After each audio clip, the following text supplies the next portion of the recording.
The story of Germany's last great struggle beneath the Atlantic begins not with a battle, but with an invention. Small, simple, and utterly decisive. It was a copper cylinder, no larger than a man's fist, bored with 8 perfect cavities, capable of producing invisible waves that would render the ocean transparent. The Allies called it the cavity magnetron. The Germans never saw it coming. When the first U-boats sailed into the Atlantic in 1939, the sea was their fortress. They struck without warning, sinking merchant ships faster than the Allies could replace them. The wolf packs seemed unstoppable, hunting in coordination through radio signals guided by brilliant tactics and hardened crews. For a time, Germany controlled the ocean's lifeline. Britain starved for fuel, for food, for hope. But in the laboratories of Birmingham University, engineers were quietly bending the laws of physics to their will. By forcing electrons through magnetic fields in that copper block, they created centimetric radar, a device so sensitive that it could detect a periscope at night, through fog, even through waves. It would take 3 years before the full impact of that discovery was felt. In 1940, when Germany conquered the Netherlands, its engineers stumbled upon a strange piece of technology, a Dutch invention known as the snorkel. It allowed submarines to breathe underwater, drawing in air for diesel engines while remaining submerged. At first, German officers ignored it. The idea seemed unnecessary. Their U-boats ruled the seas. But war changes everything. By 1943, after years of dominance, the hunters had become the hunted. Allied aircraft equipped with the new radar began spotting U-boats miles away, attacking before the Germans even knew they were seen. What had once been a campaign of stealth turned into a slaughter. Desperation forced innovation.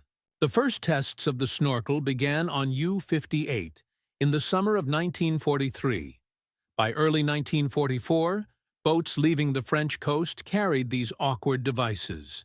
They could now recharge batteries while submerged, hiding from radar-equipped patrol planes. But the snorkel was no miracle. In calm seas, the tiny mast left a wake that radar could still detect. In rough weather, waves triggered automatic valves that sealed the air intake, cutting off oxygen and creating sudden pressure drops that made ears bleed and lungs ache. Commanders described men gasping for air as the boat groaned under the strain of the sea.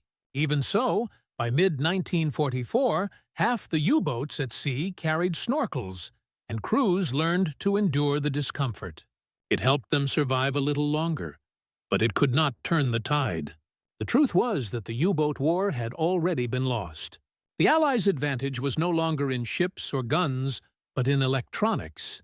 Yet, even as defeat loomed, Germany pushed for one last technological miracle. A new type of submarine that might change everything. They called it the Type WWII, the Electroboot. It was like nothing the world had ever seen. Its hull was sleek and hydrodynamic, built to glide underwater rather than on the surface.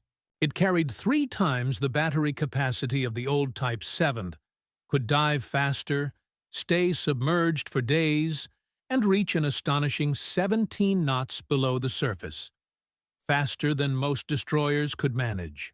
It had hydraulic torpedo reload systems and advanced sonar arrays. On paper, it was invincible. Had it entered service in 1943, the Battle of the Atlantic might have dragged on for years. But by the time production began in 1944, Germany was collapsing. Allied bombers destroyed shipyards faster than they could build. Workers lacked tools, materials, and time. The first boats rolled out of the factories with faulty welds, cracked batteries, and leaks. Out of 118 completed, only 4 were fully operational before the war ended. Just 2 ever sailed on combat patrols. One of them was U-2511, commanded by one of Germany's most experienced officers, Korvettenkapitän Adalbert Schnee. On April 30th, 1945, as Berlin burned, Schnee took his boat to sea on its first and only mission. 4 days later, he detected a British cruiser group off the coast of Norway. His new boat's sonar tracked the ships silently, and for the first time, Schnee realized the Type WWII could do everything it promised. He closed to firing range, unseen, unheard, undetected. The perfect attack. But he never fired. Germany had already begun surrender negotiations. On May 5th, he surfaced and radioed his position. The war was over. Schnee later wrote, "We proved that day what the type d'Aprifoint, c'est tout autrefois, seen could have achieved had it come a year earlier." But the war was already lost, not at sea, but in the laboratories. The numbers tell the same story. In the first 5 months of 1943, when centimetric radar was just entering service, U-boats still sank 245 Allied merchant ships. They paid a high price, 95 submarines lost, but they still inflicted serious damage. Then radar coverage expanded. By mid-1943, aircraft from Iceland, Newfoundland, and Gibraltar filled the skies. Convoys could be seen in rain, fog, and darkness. The U-boats had nowhere to hide. Over the next year, sinkings dropped to 185 ships, while German losses rose to 237 submarines. The ratio had flipped. The hunter had become the prey. In March 1943, Germany's U-boats sank 82 merchant ships, nearly 500,000 tons. By August, they were sinking fewer than 20. By May 1943, 41 submarines had been lost in a single month. It was the breaking point.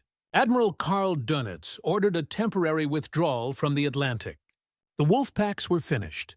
Behind every sinking, every loss, there was an invisible enemy.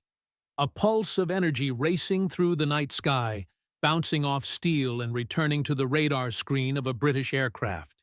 The cavity magnetron, first tested in British laboratories, had given the Allies eyes that could see through darkness. When a damaged British bomber carrying one of these new radar sets crashed near Rotterdam in February 1943, German scientists finally got their hands on the device. In a laboratory at Telefunken in Berlin, engineer Wilhelm Runkel disassembled it piece by piece. What he found stunned him. The device operated at wavelengths Germany had not even explored, with power far beyond anything their own transmitters could produce. For Runkel, it was a revelation and a death sentence for the U-boat fleet. From that moment on, German scientists knew the truth. Their submarines were not being found by luck, but by physics. The Allies had unlocked a part of the electromagnetic spectrum that Germany couldn't touch. Every countermeasure they designed failed. Some U-boats were covered with crude radar-absorbent coatings. They added weight, but did nothing to reduce detection. Others launched inflatable radar decoys, useless in bad weather. Exhausts were modified to hide heat signatures. Nothing worked. You cannot hide from electromagnetic waves with mechanical tricks. The crews felt it before they understood it. Reports from captured submariners tell of the creeping despair that spread through the U-boat arm in 1943 and 1944. They described nights when the ocean seemed haunted, when aircraft appeared out of nowhere, dropping flares and depth charges before the submarine even surfaced. They began to believe the enemy could see through the sea itself. It wasn't superstition. It was radar. By war's end, of the 1,181 U-boats Germany had built, 785 were destroyed, 648 in combat. Out of 40,000 men who served, 30,000 never returned. A casualty rate of 75%, the highest of any military branch in the entire war. They died not for lack of courage, but for lack of technology. When the Allies examined captured U-boats after the surrender, they found evidence of frantic innovation, experimental coatings, snorkels, radar detectors, even ideas for underwater television. None of it could close the gap. The magnetron had changed the battlefield forever. It gave the Allies control of the electromagnetic spectrum, and with it, control of the seas. The end came quietly. On May 4, 1945, Grand Admiral Dönitz, now head of state after Hitler's death, ordered all U-boats to cease operations. 4 days later, they were told to surrender. Many crews refused. Instead, they scuttled their vessels in deep water, raising black flags and opening the sea valves. More than 200 submarines were deliberately sunk by their own men, rather than handed over. They went down with dignity, and with the knowledge that their fight had been against forces they could not defeat. When the war was over, the magnetron's legacy only grew. The same technology that guided Allied bombers and hunted submarines became the heart of peacetime innovation. Radar for air travel, microwave communications, even the kitchen microwave oven.